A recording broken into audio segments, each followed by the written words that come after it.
Hello world, I'm Jesse Pettibone, and this video is for people who love the hot goss but are not deep enough into political Twitter, lucky you, to understand all the conspiracies, chaos, and conundrums around the Iowa caucus this week. There's a lot on the agenda, so let's get into it.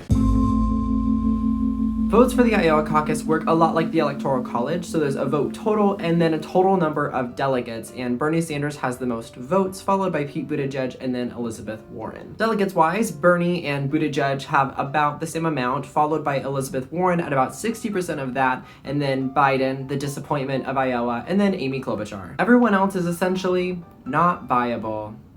It's a caucus joke.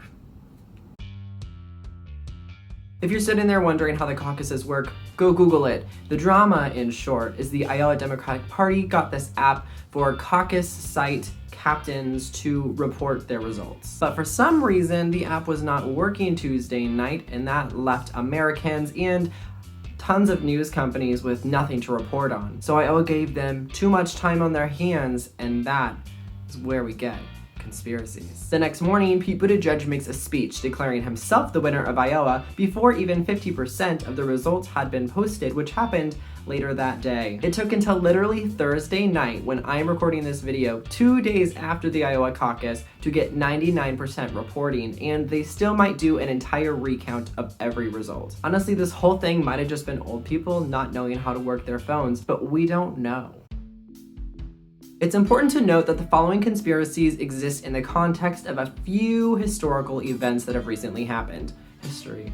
It's happening now. I'm not saying that any of these conspiracies are or are not true, but I am going to explain why people might be feeling the way that they're feeling and whether the conspiracies are true or not. What is true is that the optics look bad. Politics, it's optics, baby. You can't spell politics without optics. I didn't double check that, but it seems true as it came out of my mouth. The first piece of context, people who care about safe and fair elections are already super stressed out because it is a proven fact that foreign governments tampered with the 2016 elections, and every attempt that the government has made to pass laws to protect the 2020 election has been stamped out by the GOP. So it's understandable that people might be a little bit on guard with entities tampering with the election. And so the conspiracy goes.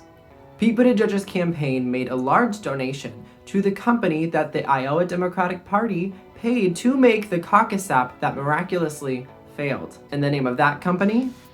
Shadow Inc.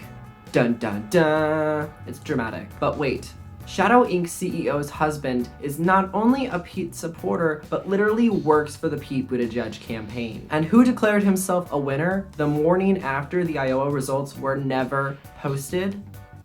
Pete Buttigieg. I'm not a conspiracy video person. So if you're worried about election tampering already, this looks really bad. Also, the company's name is Shadow Inc. Come on. Second piece of context. The DNC actively tried to block Bernie Sanders from winning the primary in 2016. All the national parties make shady rules all the time. For example, the DNC this year said they couldn't have a climate change debate because they'd have to change the rules to do it. And then, just like a week ago, they announced they were going to change the rules so Mike Bloomberg could be on the debate stage. Guess who did really bad in Iowa, though? Bloomberg.